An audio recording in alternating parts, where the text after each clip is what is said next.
जितने भी सदस्य हैं, सभी कार्यकर्ता हैं, उन सबको साथ ले करके मैं चलने का पूरा प्रयास करूंगा। और हमारे लिए कहीं ना कहीं जो कार्यकर्ता है, जो जमीनी कार्यकर्ता है, वो सर्वोपरि होता है। और ये मेरा काम करने का तरीका है कि कार्यकर्ता के आधार पर ही मैं कोई निर्णय लेता हूं और उनके मान सम्मान की रक्षा का हमेशा चिंता मैं सदैव करता रहा हूं और आगे भी पूरे प्रदेश के कार्यकर्ताओं के लिए मैं करता रहूंगा।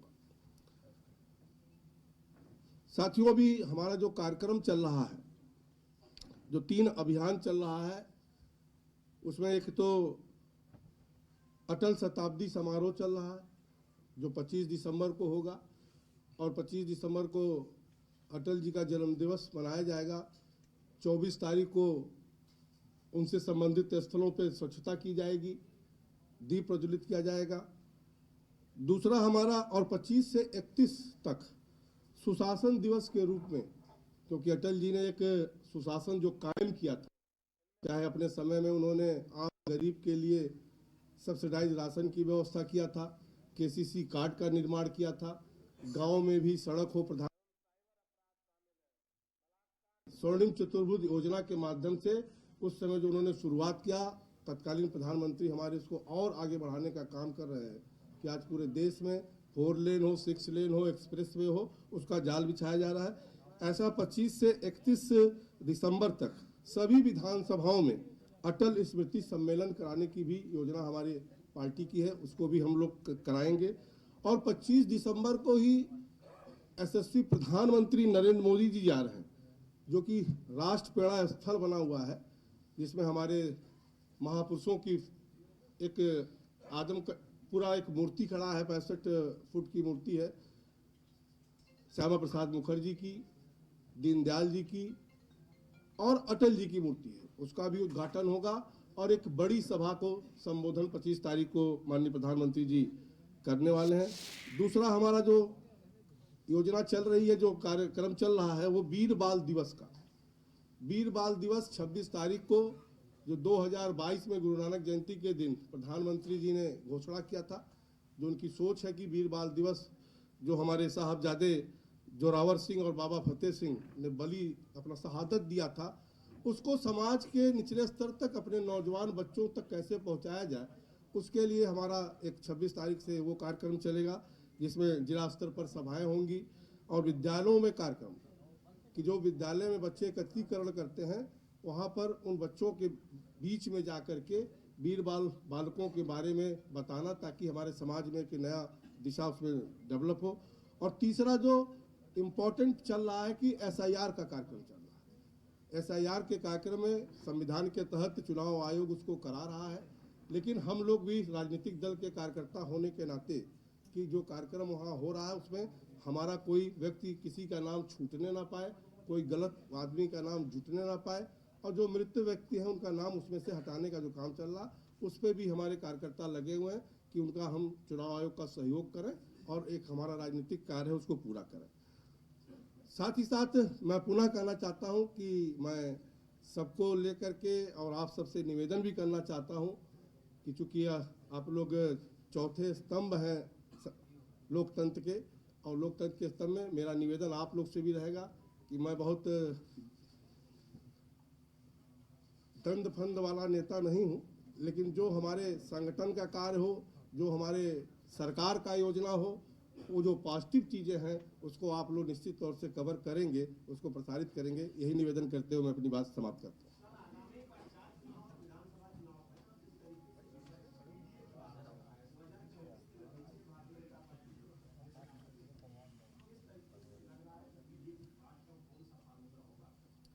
देखिए, PDA का पहले तो मतलब हालांकि उस समय समय पे छपा वाले बदलते रहते हैं, लेकिन मेरे समझ से PDA जो है ना, पारिवारिक दल अलायंस है। ND सरकार, ND में जो अलायंस है, अगर आप देखें जितने दल भी उसमें सम्मिलित हैं वो सभी पारिवारिक दल हैं। उत्तर प्रदेश में आप ले लें, समाजवादी पार्टी को ले लें, कांग्रेस को आप उठा लें, आप बिहार में उठा लें, आप बंगाल में उठा, ये अलायंस है। और जहां तक PDA का सवाल है, जो बार बार ये PDA की बात करते हैं, अगर आप देखें तो 2002 में 1992 में समाजवादी पार्टी का रजिस्ट्रेशन हुआ है, पार्टी आई है।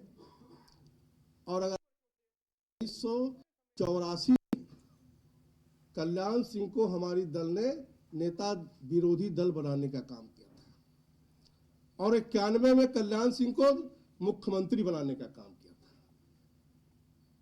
और लगातार 3 मरतबे अगर आप देखें तो देश के यशस्वी प्रधानमंत्री नरेंद्र मोदी को लगातार 3 मरतबे प्रधानमंत्री पार्टी ने बनाने का काम किया है।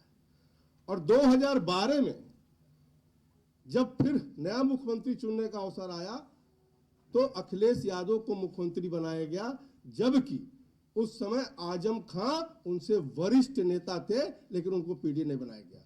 और पीडीए का जहां तक सवाल है, केवल एक परिवार के लोगों को ही पीडीए का मतलब समझ में आता है।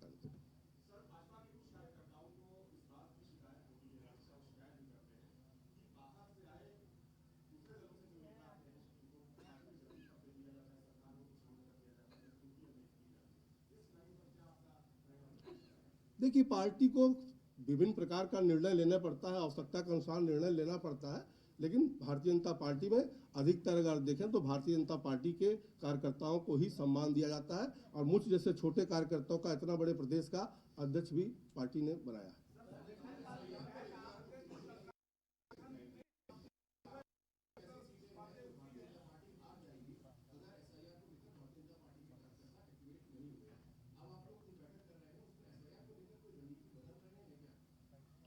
देखिए, भारतीय जनता पार्टी पहले से ही एसआईआर पे शुरू से ही काम कर रही है। मुख्यमंत्री जी ने कहा कि निश्चित तौर से कार्यकर्ताओं को थोड़ा उत्साहित करने के लिए भी और काम तेजी से किया जाए, उसके लिए मुख्यमंत्री जी ने कहा है और हमारे कार्यकर्ता सब जमीन पर लगे हुए हैं।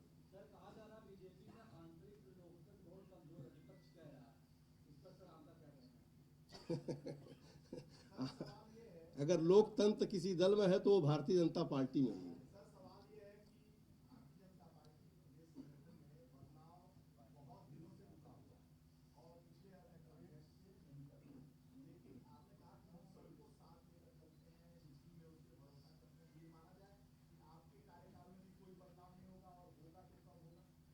देखिए, भारतीय जनता पार्टी में कहीं ना कहीं समय समय पे बदलाव भी होता है। आवश्यकता के अनुसार कार्यकर्ताओं को कहाँ एडजस्ट करना है, लगाना है, ये निर्णय होता है। अभी मैं चार्ज लिया हूँ, मैं सबके साथ बैठूंगा, बात करूंगा, जैसी जिसकी क्षमता होगी, आवश्यकता होगी, उस हिसाब से टीम के गठन होगा।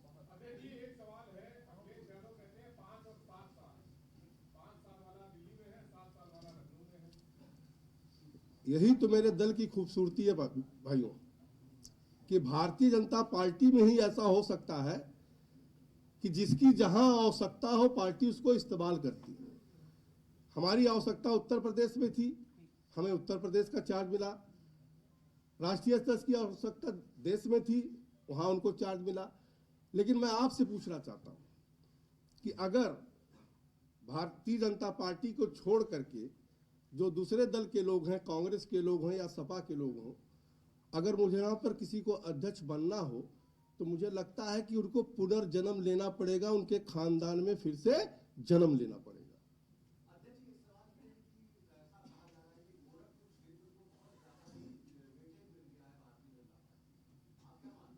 देखिए, भारतीय जनता पार्टी, मोदी जी चाहे हो, चाहे उत्तर प्रदेश की विषय हो, हम लोग पहले से भी कहते हैं सबका साथ सबका विकास, और पूरे देश के हर कोने हर जगह का कहीं ना कहीं हमारा नेतृत्व उस पर फोकस करता है।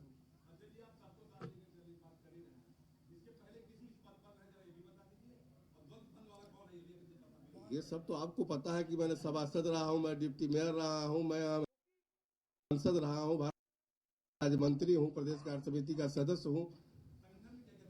संगठन में मैं अपने जिले में पूरा संगठन देखता ही रहा हूं, सबको साथ लेकर के चलता रहा, प्रदेश कार्य समिति का सदस्य भी रहा हूं। ठीक है, धन्यवाद।